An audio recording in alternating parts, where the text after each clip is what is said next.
Welcome to Goobertown Hobbies. My name is Brent, and I'm about to paint a random mini with a random paint scheme. Wish me luck.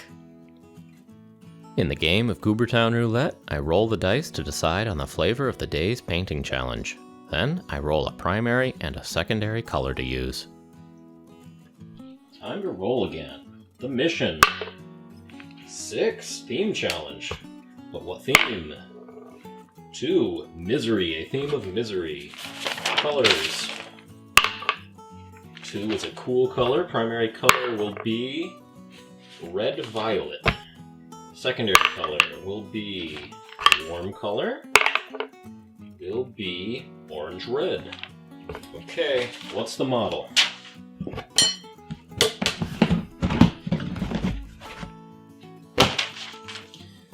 Misery.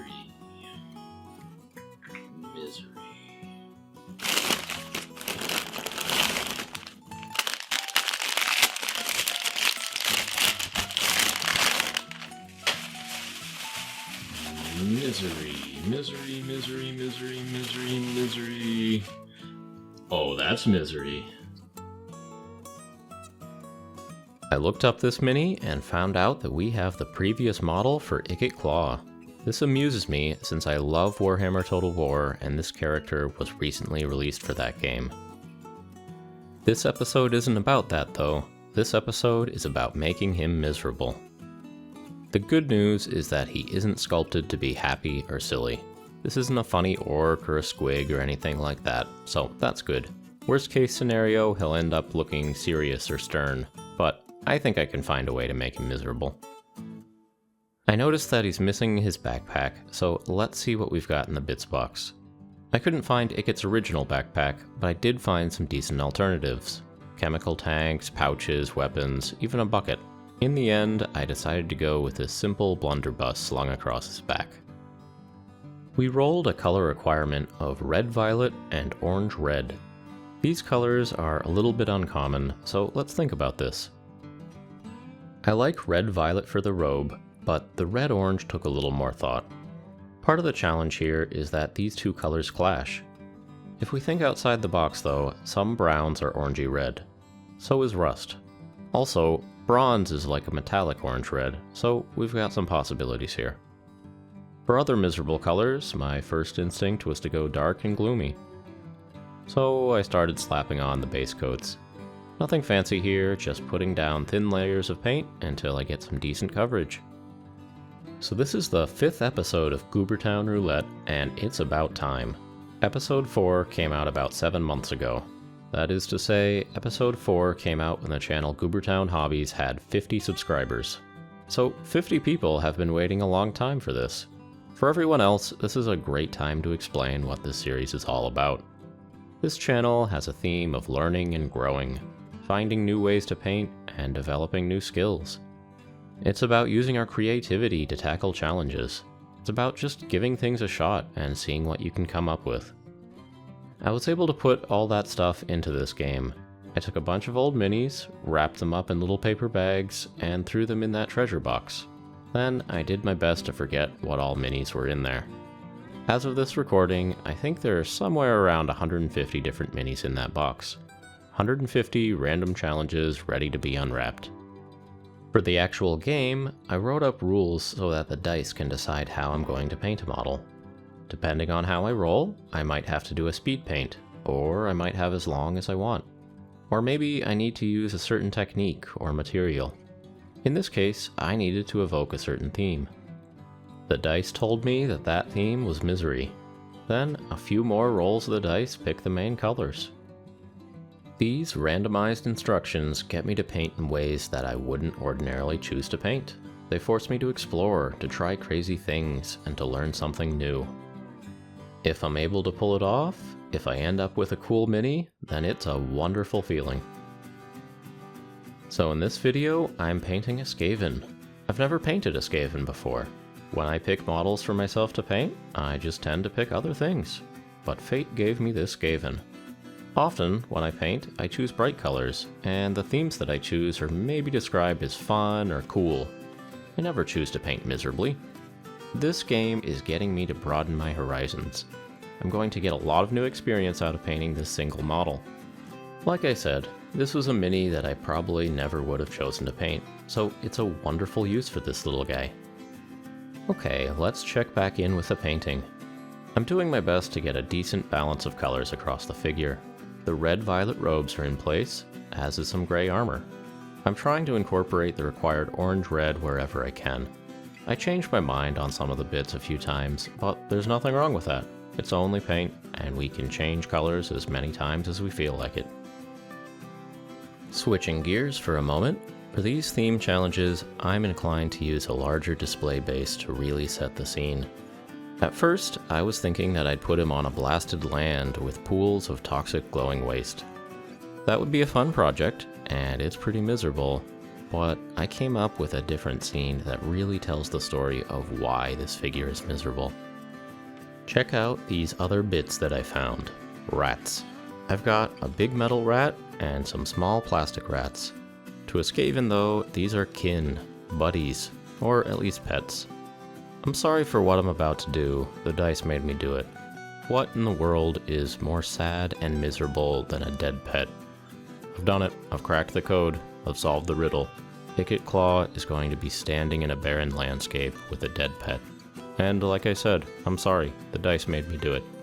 If you find yourself getting bummed out, please go watch any of my other videos. Okay, so I use this joint compound for basing texture.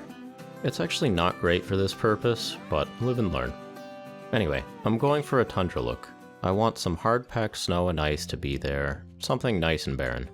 I want a dead rat lying in the snow. Let's call him Scratchers. I gave Scratchers a few holes to put some arrows in, then I buried him in the snow. I'm imagining that maybe Icket left his frontier homestead, and then came home later to find poor Scratchers laying in the snow. Poor Scratchers. I was able to find fun, well, miserable use for a small plastic rat too. You'll see that soon. I got to work painting that base. I'm thinking old, hard, icy snow. So I painted it a very light gray, and then gave it some gray-blue washes. Then I gave it an off-white dry brush. If I don't like the look, I can always just dump a lot of snow flock to cover it all up. I think the gray-blue color would look great as old ice under snow. We'll see. Alright, back to the mini. Now's a good time to tell you that I actually took a 5-month break on this project. I started painting Old Icket here last winter, then I put him down for a little while. Then I got distracted by other projects and other videos, and here we are. It can be really hard to pick a piece back up once you put it down. In this case, I just wasn't happy with where the figure was going. I had that miserable dead pet idea for a base, which I was pretty sure would work for the theme, but the Skaven himself had some problems that we should talk about. I'm trying to make him a sympathetic figure now. He's miserable because he's grieving.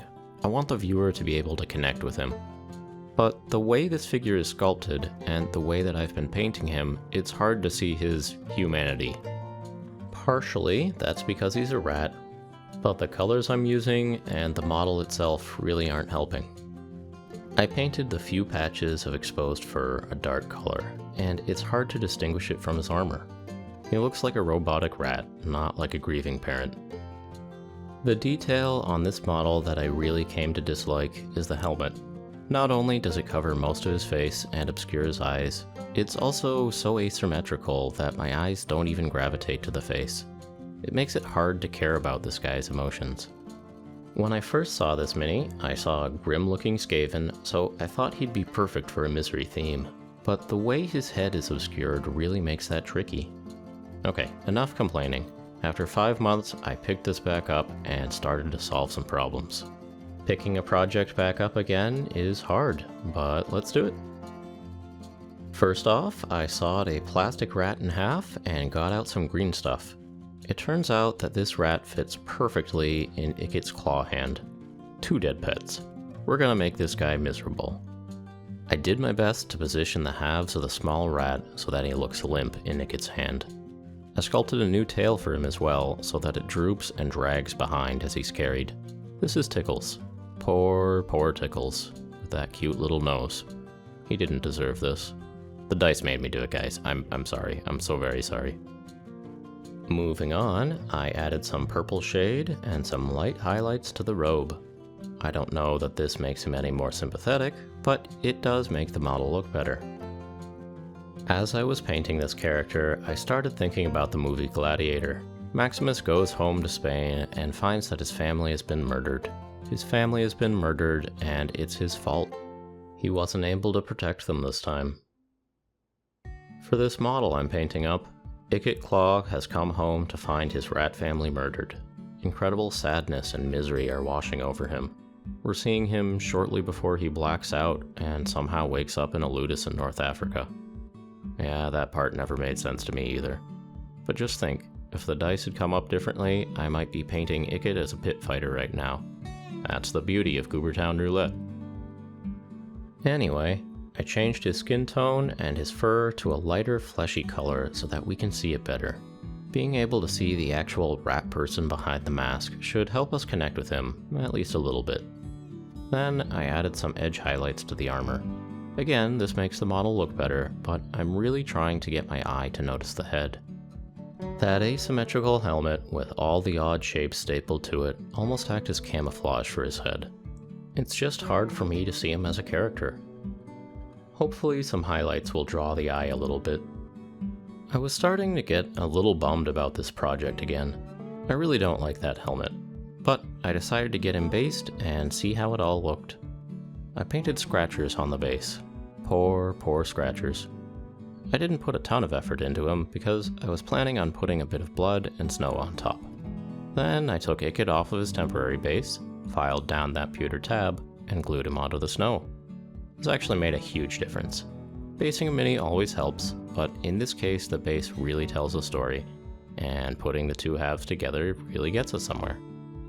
I kept going and added some scraggly plants to the tundra.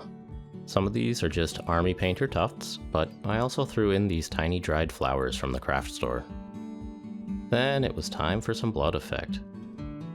Scratchers and Tickles did not die naturally. They were murdered, and Icket couldn't protect them. I got the snow around Scratchers nice and red, and then I put a little blood trail behind Tickles. Icket found Tickles a little way off and took him over to be with Scratchers. I made a couple of tiny fixes to the paint scheme, and then I decided to call this done. So, how did we do? Well, I got the color requirements down.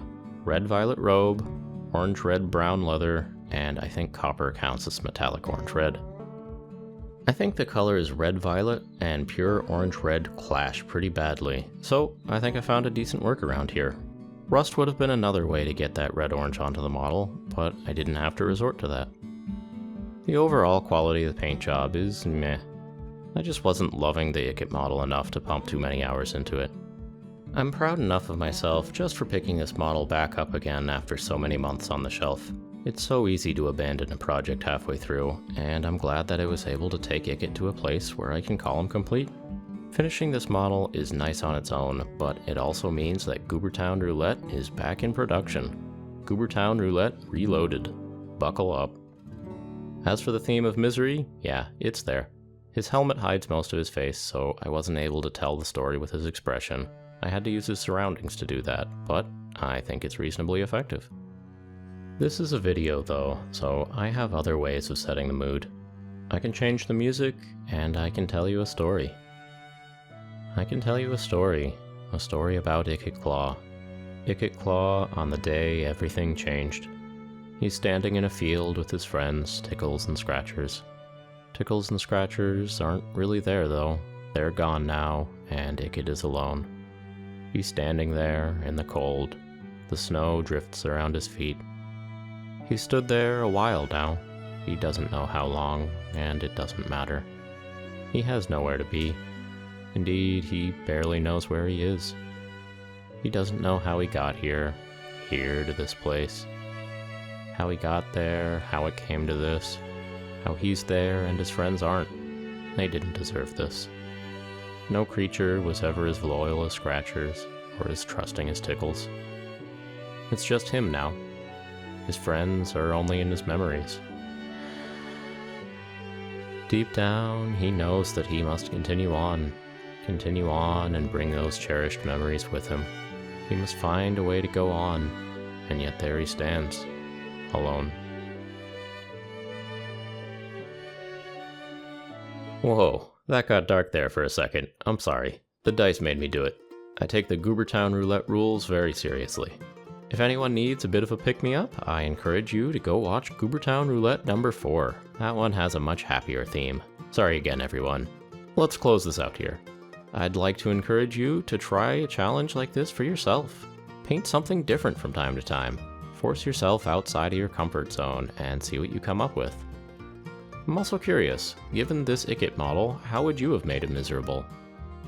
These theme challenges can really spark creativity, and I bet some of you have some great ideas that are even more miserable than dead pets. Or at least some more sophisticated ways of evoking that emotion. What about that helmet? Does anyone have some ideas other than cutting it off and giving him a different head? Some different color choices maybe? Let me know. Anyway, sorry this episode was a little bit miserable, but we're back onto Goobertown Roulette now, and I am very excited about that. Well, there we go. I think this was a really interesting challenge, and I think I came up with a truly miserable solution. So I hope you enjoyed the video. If you did, please do me a favor, like, subscribe, comment, tell a friend, ring the bell, share, all of that stuff. It really does help, and it really is appreciated. So yeah, that does it for this time. Thanks so much for watching.